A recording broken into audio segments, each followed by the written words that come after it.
Chapter 12, Legal Considerations. Perhaps the best place to start when thinking about potential legal issues in the country in which you'll be working is to look at the type of legal system that country has. There are three basic types of legal system: common law, civil law, and theocratic law. You're probably familiar with common law because that's what we have here in the United States. Former English colonies, like the United States, generally follow common law. Cases are decided in a common law country through stare decisis, or let the verdict stand, meaning that they're decided based on precedent. The court will look at a previous similar case and see how it was decided and apply that decision to the current case. Civil law countries, including most of Europe, on the other hand, have a very codified system. And so contracts in common law countries tend to be rather long, whereas contracts in civil law countries like Japan tend to be short, because the assumption is that most of the subtle points would be covered within the civil code. Last is a theocratic country. Theocratic law is based on that country's interpretation of the Quran. A couple of examples of theocratic countries. One is Iran, and another one is Saudi Arabia. And I said based on interpretation because Saudi Arabia is a bit different from Iran. They follow Wahhabism, which is a more extreme interpretation of Islam. But in either case, there are a couple of challenges with that. One of the more obvious that you're probably familiar with is women's rights are looked upon rather differently in a theocratic country. But one area that you may not think about is the issue of even charging interest. According to the Quran, that is forbidden. So what happens if you're selling a very large product, large expensive product? Case in point, many years ago, I used to sell construction equipment. We had $100,000 rock crushing plants. Well, the problem becomes most companies are not going to pay for that in cash. They're probably going to need some form of financing. And it's challenging in a theocratic country because technically you're not allowed to charge interest.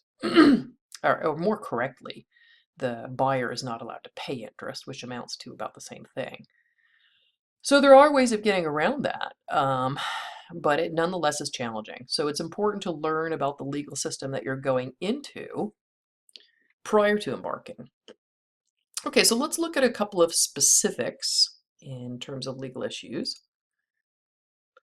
The United States laws are applied extraterritorially, meaning that any law that you are subject to in the United States, just because you're doing business in another country, doesn't mean that you escape from that law. Now, this becomes challenging if the laws conflict.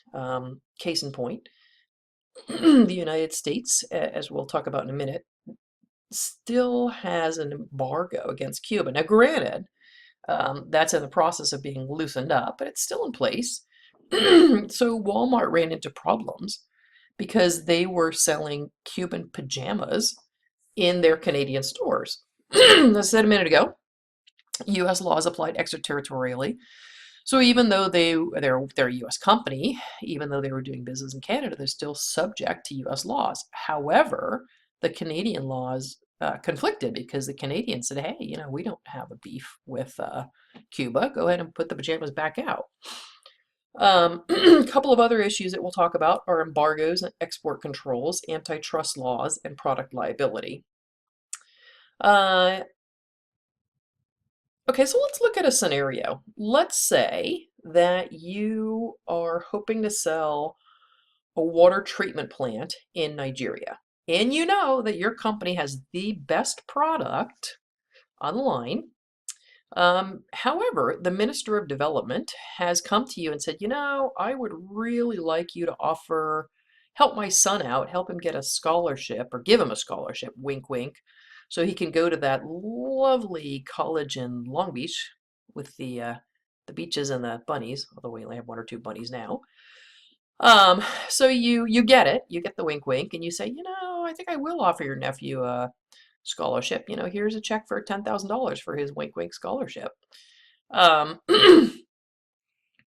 You know that if you don't give him the money, that your French competitor will not only do it, but also write it off as taxes. So the question becomes, should you go ahead and pay the money or not? So I'll give you a minute to think about that. So usually at this point, I have the class vote, and it tends to be quite fascinating because we usually get at least 90% saying, of course I'd give him the money. I want to get the contract. And the fact that I said the French company would pay it, I think, pushes that even further. However, the problem becomes if you do pay that, you not only will your company pay a huge fine, a good chance you'll do some jail time. Why? Well, because that is a bribe, and the fact that I said wink wink a couple times was supposed to clue you into that. Um, it is illegal under the Foreign Corrupt Practices Act for you to bribe a foreign official to get business that you would not otherwise get. So this is challenging because it certainly doesn't level the playing field. The French competitor that I mentioned a minute ago is not subject to the FCPA. They will pay the bribe. So it's certainly a challenge for US businesses. On a more positive note, it appears that the FCPA has been at least somewhat successful in encouraging less corrupt practices in various parts of the world. So I've got a couple of links for you. One is on the FCPA in general, and the other is on Transparency International. So you can take a look at what countries are considered the most corrupt and get a good idea where you might be asked for a bribe. Now, a minute ago, I mentioned the embargo against Cuba. It'll be interesting to see how that evolves. I think it will get phased out, but for the time being, it's still in place. So an embargo is generally put into place for political reasons against a country that the United States considers an enemy. So even as of the moment, if you imported Cuban cigars, you would be in violation of the embargo and you would do some jail time. Not a good idea. So it's important to take a look at countries that are on the so-called bad boys list under the Trading with the Enemies Act, so you don't run afoul of that. Another country against which we have had trade sanctions is Iran. If you run afoul of the Trading with the Enemies Act, the repercussions are extremely severe. Once in a while, somebody says, "Well, you know, what if I just transship it? What if I want to send a Cray computer to Iran, but I know that I legally can't do that? What if I send it to Turkey and I pretend that I don't know what's going on to Iran?" Well, the response to that is people always get caught. It's generally not worth it. Yet another issue, and this is in the headlines right now in a fascinating case, is antitrust law. So we have antitrust laws in the United States. Obviously, other countries have them as well. Case in point is Google has run afoul of the antitrust laws enacted by the European Union. Antitrust laws are laws that are designed to promote competition. Competition is beneficial because if you've ever had an economics class, or if you've thought about competition, it should be obvious that competition helps to keep prices reasonable. It also helps foster innovation, really.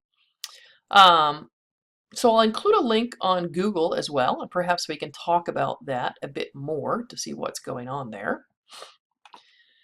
Another big issue to consider is product liability. If your product hurts someone, good chance you'll have a legal event there. I included Tide Pods because that's gotten a lot of negative press lately. There have been if you look at the pods, don't they look like candies? Well, that's the problem. There have been a number of instances of children and even adults with dementia thinking, oh, those are candies, and consuming them with really, really problematic consequences. The good news, bad news is in the United States, product liability is actually a worse issue than in most other countries. First, because we're a very litigious country. And second, because we have something here that most other countries don't have, and that's punitive damages. So what punitive damages are is if the court wants to punish a company, if they think that they've been really negligent, they may award not only actual damages, which are paying the harmed parties medical and their suffering, but then damages on top of that to punish the company to teach them a lesson. Okay, foreign legal considerations also include intellectual property. And these are patents, trademark, copyrights, and trade secrets.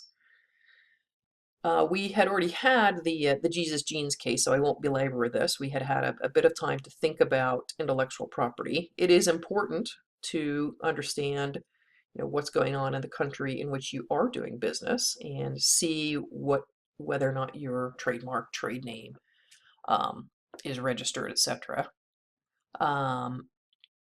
Okay, so let's stop there. I'm hoping that we can talk about the product liability issues, antitrust issues, and the FCPA issues a bit more.